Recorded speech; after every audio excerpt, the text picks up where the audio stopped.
Hello class, welcome back बच्चों। लो प्यारे बच्चों, स्टार्ट कर रहे हैं नया लेक्चर। बेटा एक बार फटाफट से मेन हेड सब हेड रिवाइज, और फिर बेटा मैं लॉन्ग टर्म प्रोविज़न लिखवा चुका हूँ, सिर्फ मुझे रिवाइज कराने हैं। ठीक है, मतलब 3 बातें नहीं बतानी है। और बेटा पहले रिवीजन करते हैं। बाबू अब मैं लिखूंगा नहीं, सिर्फ बेटा वैसे ही रिवाइज कर रहे हैं। बेटा 4 मेन हेड हैं। सबसे पहले मेन हेड का नाम है शेयर होल्डर फंड। इसमें 3 सब हेड हैं: share capital, reserves and surplus, money received against share warrant. Second main head है बेटा share application money pending allotment. ये जो सब हेड नंबर 3 था बेटा फर्स्ट में, और ये दोनों कोर्स का पार्ट नहीं है मैंने, लेकिन मतलब बता के छोड़ दिया था। देन बेटा main head is non current liability. 4 सब हेड है: long term borrowings, deferred tax liability, other long term liability, long term provision. बेटा मेरे तो दिमाग में शॉर्टकट चल रहा होता है जब मैं बातें बोल रहा होता हूँ, आपका भी पता नहीं। ठीक है, ऐसे याद करोगे तो आसान कर दूंगा जंग, काफ़ी जंग सर। फिर बेटा करंट लाइबिलिटी 4 सब हेड हैं: एस्टोस, short term borrowing, trade payable, other current liability, short term provisions.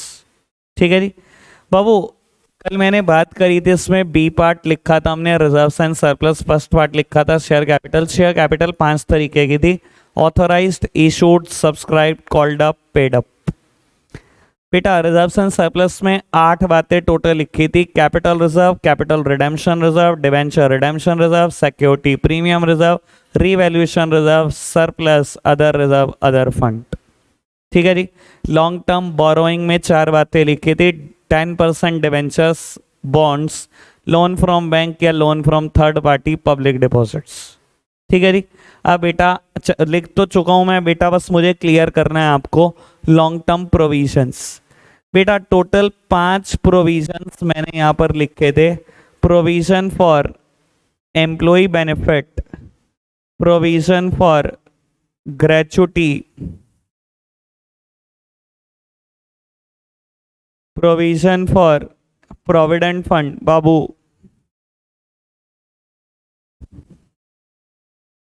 Provision for earned leave, और प्रोविजन फॉर वारंटी।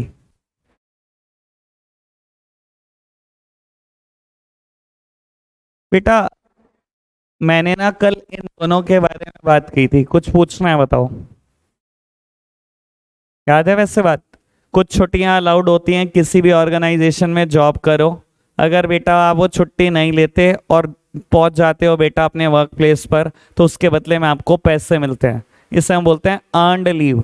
और बेटा एम्प्लॉयर इसके लिए प्रोविजन बनाता है, क्योंकि वो जानता है 2-4 तो गधे हैं ऐसी ऑर्गेनाइजेशन में जो आएंगे ही, जिनको 15 छुट्टियां मिलेंगी वो भी नहीं लेंगे, उसमें भी आ जाएंगे। ठीक है जी बाबू। प्रोविजन फॉर वारंटी बताया था, आज की तारीख में ऑर्गेनाइजेशन स्पेसिफिकली बोलूँ तो इलेक्ट्रॉनिक्स इंडस्ट्री 5-5 साल की वारंटी दे रही है। बेटा जो 5-5 साल की प्रोडक्ट की वारंटी दे रही हैं, वो ये भी जानती हैं कि अगर 1000 प्रोडक्ट मार्केट में वो बेचती हैं तो 10, 15, 20, 25 डिपेंडिंग अपॉन देयर सर्वे, वो जानती है या पास्ट रिजल्ट की इतने में कमी आ जाती है, 10 में कमी आएगी, 15 में कमी आएगी, और उस पर हमारे पैसे भी खर्च होंगे। ठीक है ना, तो उसके लिए वो ऑलरेडी प्रोविजन बनाकर चलती है, जिनको प्रोविजन फॉर वारंटी बोलती है। ठीक है जी, ओके बात बाबू। अब मैं आपको बता देता हूँ provision for employee benefit. Sir ये तीनों ही एम्प्लॉय बेनिफिट हैं: ग्रेचुटी, प्रोविडेंट फंड और अर्न लीव। कई बार देखो नाम तो स्पेसिफिकली ये हैं तीनों, ये स्पेसिफिक नाम नहीं है तो जनरल बात है, क्योंकि ये भी एम्प्लॉय के भले के लिए अभी पता लग जाएगा, ग्रेचुटी भी एम्प्लॉय के भले के लिए पता लग जाएगा, अर्नड लीव पता लग चुका है एम्प्लॉय के भले के लिए। तो कई बार ये तीनों नाम नहीं आते, कई बार नाम ही आ जाता है, इसमें समझाना कुछ नहीं है। अब समझाने वाले मुद्दे आज की इस तारीख में सिर्फ 2 हैं, फिर हम एस्टोस की तरफ आगे बढ़ रहे हैं। बाबू ये समझते हैं पहले प्रोविजन फॉर ग्रेचुटी। बेटा क्या चीज़ होती है प्रोविजन फॉर ग्रेचुटी? बेटा अगर आप डिक्शनरी मीनिंग देखोगे ग्रेचुटी का, वैसे चर्चा इको में और बिजनेस में दोनों जगह एक एक बार हो चुकी है, अकाउंट्स में पहली बार हो रही है और पहली बार आखिरी बार हो रही है। मैं बड़ा बोर होता हूँ इसको समझाते हुए। बाबू ग्रेचुटी का मतलब क्या होता है? Dictionary meaning is honour. Honour का मतलब होता है सम्मान देना। बेटा जब कोई एम्प्लॉई आपकी ऑर्गेनाइजेशन में 5 साल से ज़्यादा की कॉन्टिन्यूस सर्विस देकर या तो ऑर्गेनाइजेशन लेफ्ट करता है या रिटायरमेंट लेकर बेटा जा रहा है घर। बाबू अगर उसने 5 साल से ज़्यादा की सर्विसेज दी हैं तो बेटा ही डिजर्व ग्रेचुटी एज पर ग्रेचुटी एक्ट 1972। इंडिया में कानून है पेमेंट ऑफ ग्रेचुटी एक्ट 1972। वो बोलता है अगर 5 साल से ज़्यादा की सर्विस एम्प्लॉय दे रहा है तो आपको उसको ऑनर देना पड़ेगा, सम्मान देना पड़ेगा। पर बेटा अगर सम्मान देने की बात आए तो बेटा एम्प्लॉयर सम्मान के तौर पे एक मोमेंटो देना चाहता है। आप 25 साल की सर्विस देकर रिटायर होकर घर जा रहे हो, एम्प्लॉयर क्या करेगा बेटा, एक मोमेंटो, एक मेडल लाएगा, मेडल पहनाएगा, लो जी मोमेंटो, चलो जी सम्मान दे दिया, घर पहुंचो। बाबू पेमेंट ऑफ ग्रेचुटी एक्ट 1972 कहता है सम्मान भी बेटा अमाउंट में देना है, पैसों में देना, और उसकी कैलकुलेशन का भी तरीका स्पेसिफाई किया गया खुद पेमेंट ऑफ ग्रेचुटी एक्ट में। ठीक है ना जी, कैलकुलेशन भी बेटा, लेकिन आपके कोर्स में जब इनकम टैक्स सब्जेक्ट पढ़ोगे तब आपको सिखाया जाएगा। ठीक है, अभी इनकम टैक्स तो नहीं पढ़ रहे, लेकिन हाँ ये पता लग रहा है कि हाँ सम्मान के तौर पर पैसा देना पड़ता है। अब बेटा जिस दिन आपकी ज्वाइनिंग हो जाती है उस दिन से लेकर जब तक आपकी रिटायरमेंट नहीं होती, एक रिलायंस के एंगल से सोचो, 1 लाख 1.5 लाख एम्प्लॉय काम कर रहा है, हर एक की डेट ऑफ ज्वाइनिंग अलग है, हर एक की डेट ऑफ रिटायरमेंट अलग है। बाबू जैसे जैसे प्रॉफिट कमाते जाते हैं थोड़ा थोड़ा पोर्शन वो सेट असाइड करते चले जाते हैं कि हमें इनकी रिटायरमेंट पे इनको ग्रेचुटी देनी पड़ेगी। सर लाखों एम्प्लॉय को ग्रेचुटी देना समझ सकते हो, अगर एक के हिस्से में 5-5 लाख भी बैठते हो तो कितनी ह्यूज अमाउंट है। तो क्या करते रहते हैं, जैसे जैसे प्रॉफिट कमाते रहते हैं बेटा वैसे वैसे सेट असाइड करनी शुरू कर देते हैं अमाउंट, जिनकी रिटायरमेंट पे बहुत पैसा देना है हमें। ठीक है, क्या ये बेटा मेरी कोई करंट लाइबिलिटी है, क्या कोई ये नियर फ्यूचर अराइज हो रही है? नहीं बेटा, आप अभी 25 साल के हो, भी आपने ज्वाइनिंग करी है, कम से कम 5 साल सर्विस दोगे तो मिलेगी ना ग्रेचुटी। तो बेटा 5 साल से पहले तो मेरी लाइबिलिटी वैसे भी अराइज नहीं हो सकती, अगर आप छोड़ के भी जाना चाहो तो बेटा मेरी कोई लॉन्ग टर्म, मेरी तो कोई शॉर्ट टर्म लाइबिलिटी तो है ही नहीं, मेरी तो ये लॉन्ग टर्म लाइबिलिटी है। दैट्स वाई बेटा ये मैं नॉन करंट लाइबिलिटी में रिकॉर्ड कर रहा हूँ। क्या मैं क्लियर हूँ इस बात को लेकर? समझ में आ गई बात क्या होता है प्रोविजन फॉर ग्रेचुटी? ठीक है, एक आखिरी बात बेटा, प्रोविजन फॉर प्रोविडेंट फंड। बेटा पीएफ का नाम ना सबने सुना है कभी ना कभी किसी ना किसी मुंह से। बेटा मैं एक ही बार में बहुत अच्छे से क्लियर कर दूंगा पीएफ, जितनी क्वेरी हो दुनिया जान की सब पूछ लेना आज। ठीक है, कोई क्वेरी बचनी नहीं चाहिए आपकी पीएफ से रिलेटेड। पहली टर्न मेरी है, 10 मिनट मुझे दे दो, 11वें मिनट से मैं आपकी सुनूंगा। 10 मिनट में मैं बिल्कुल क्लियर कर देता हूँ पीएफ क्या होता है। बाबू देखो, जब किसी वर्ड के आगे लग जाता है ना पीएफ, मतलब फंड वर्ड लग जाता है, प्रोविडेंट फंड। बेटा फंड का मतलब ना बड़ा सिंपल करो, कॉम्प्लिकेट मत करो, अ सेपरेट बैंक अकाउंट। मैं तो ऐसे समझाता हूँ, मेरे समझाने का तरीका ये है, कॉम्प्लिकेट करने की जरूरत नहीं है। प्रोविडेंट फंड का मतलब कुछ और नहीं होता बेटा, एक बैंक अकाउंट होता है। कई बार आपने बेटा एम्प्लॉयज़ को ऐसे कहता हुआ सुना होगा, वैसे तो कोई दुनिया में अपना कोई रियली पैकेज तो बताता नहीं है खुलकर।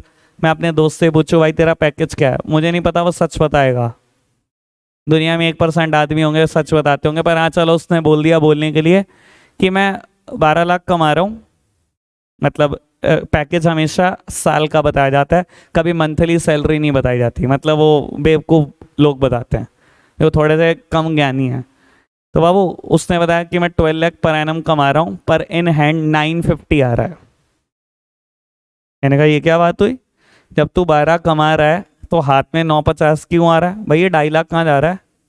सर ये 2 जगह पे जा रहा है 2.5 लाख, एक बेटा इनकम टैक्स और दूसरा प्रोविडेंट फंड। काम आराम से सुन रहे हैं सारे बच्चे मेरी बात?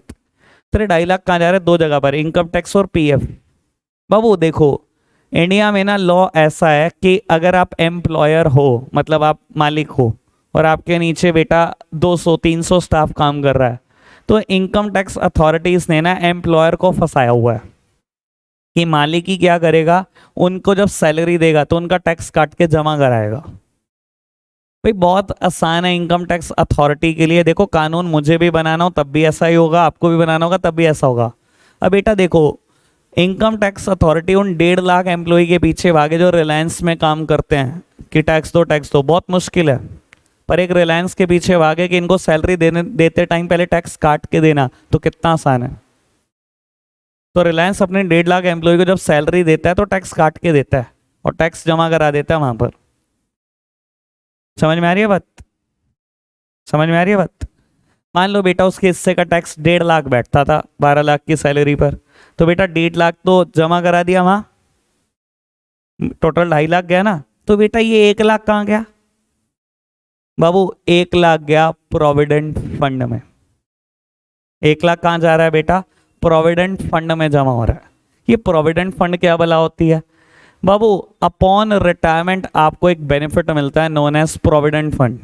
सिर्फ रिटायरमेंट पे मिलता है, बाकी कुछ एक्सेप्शंस हैं, वो धीरे धीरे जैसे जैसे आपकी ज़रूरत होगी ज़िंदगी में पढ़ते जाओगे। बाबू आपको एक रिटायरमेंट पे मिलने वाला बेनिफिट है प्रोविडेंट फंड। आप अपनी सैलरी का मैक्सिमम 12% जमा करा सकते हो पीएफ में, अपनी सैलरी का।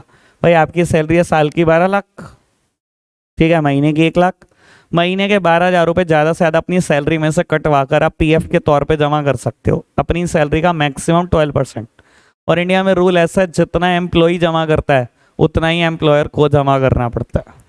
यानी कि अगर आपने 12 जमा करा आपने, तो एम्प्लॉयर के लिए भी मजबूरी होगी, वो भी 12 डालेगा आप ही के अकाउंट में। Provident fund is a bank account जो आपके नाम पर ओपन होता है, ठीक है। अब मान लो साल के आपने कितने डाले? 144, खैर मेरे एग्जाम्पल में भी 1 लाख डाले, मैं बोल रहा हूँ 1 लाख डाले आपने, तो 1 लाख किसने डाले? एम्प्लॉयर ने। यानी कि कितने रुपए इकट्ठे हो गए पहले साल में? 2 लाख। मान लो बेटा आपकी एज है 30 जब आपकी ज्वाइनिंग हुई, पहले साल कितने डले? 2 लाख।